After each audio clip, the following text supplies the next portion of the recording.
Hey Rebels, I'm Arya, and today we're getting to know the unstoppable force known as the Mirnavator, Mirna Valerio.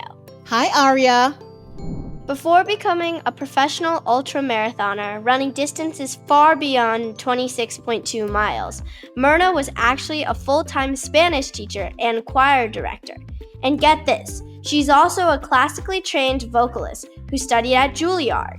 Named a 2018 Adventure of the Year by National Geographic and author of the book A Beautiful Work in Progress, Mirna is redefining what an athlete looks like, one epic moment at a time. Hi Mirna, can you please introduce yourself to our listeners?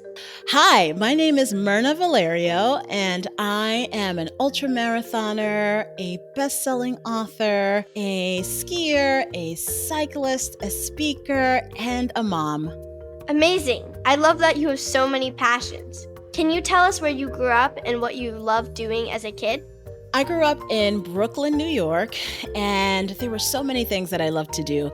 I loved to read. I loved really everything about school.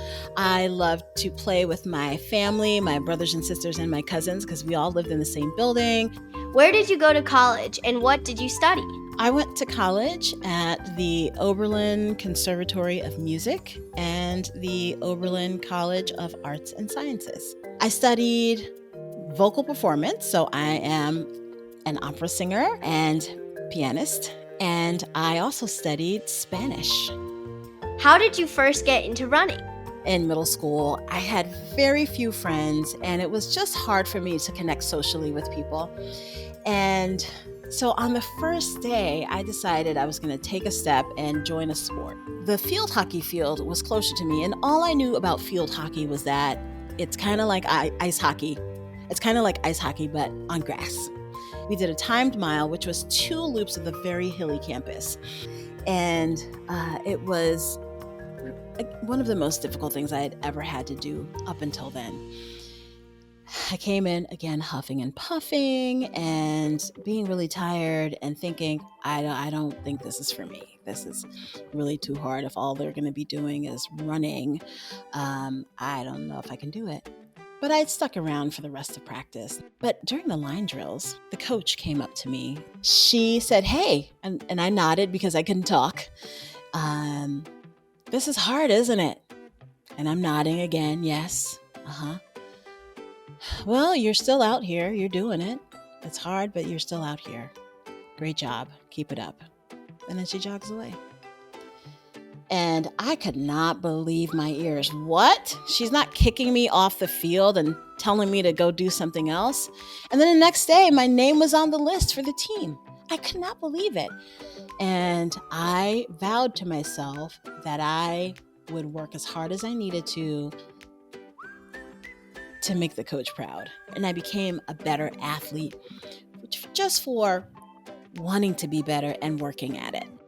And that changed my life. I just got into this sort of rhythm of running. And then eventually running just became something that I did for myself. And I just love running for running's sake. How old were you when you ran your first race? I was actually in my early 20s when I ran my first ever 5K. I started out with 5Ks in my early 20s and then also did 10Ks. I really love the marathon distance, which is 26.2 miles, but I adore the 50K distance, which is 31 miles, because it's challenging physically and it's also very challenging mentally. Running that far sounds really tough. How did you push yourself to keep going? When I am training for a race, I train. By running, I do strength training. I do Pilates. I do a bunch of things to keep my physical body ready for the distance. And mentally, it's the same thing. You have to train mentally. I have to tell myself again and again, or have a mantra, so a repeated phrase that I use to sort of get out of my head and stop focusing on, the tiredness in my legs or the heaviness in my legs. So a lot of people say one foot in front of the other. I say step over step. That's one of my mantras. And running isn't the only way you've shared your story. You're also an author. You started a blog called Fat Girl Running and have a book called A Beautiful Work in Progress. Can you tell us what inspired that and what it was about? Fat Girl Running was just a way for me to tell stories about running and being someone in a plus size body. I also use the word fat because I really want to destigmatize that word.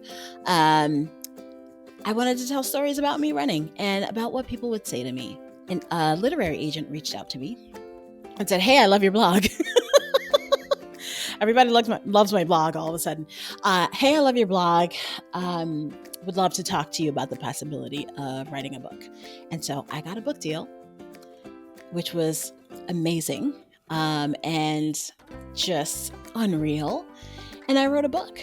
And that's how my book, A Beautiful Work in Progress, came about. That's amazing. I love that you authentically told your story and people started paying attention. What advice would you give to children about not judging others' journeys? We're all going to have opinions and thoughts about people. That is how we navigate society. But as humans, we also have the capability of keeping our negative thoughts to ourselves and letting people live and thrive in their own lives and try to do the things that light them up. There's space for all of us to be lit up and to thrive and to enjoy life. And the more we realize that, the more we don't try to take that joy away from people, the better off we'll be ourselves. What's something running has taught you about life? Believe in yourself above all else. That's it. People are going to say things and have opinions about what you should be doing, what you shouldn't be doing, how you should be doing something, how you shouldn't be doing something, whether or not you should even try. But only you know what you can do. Only you know what you can do and what you can try. And stating it out loud, manifesting that belief in yourself is very, very important and very crucial. And that applies to every single difficult thing you'll do in your life. Okay, Mirna, tell me, what makes you a rebel girl?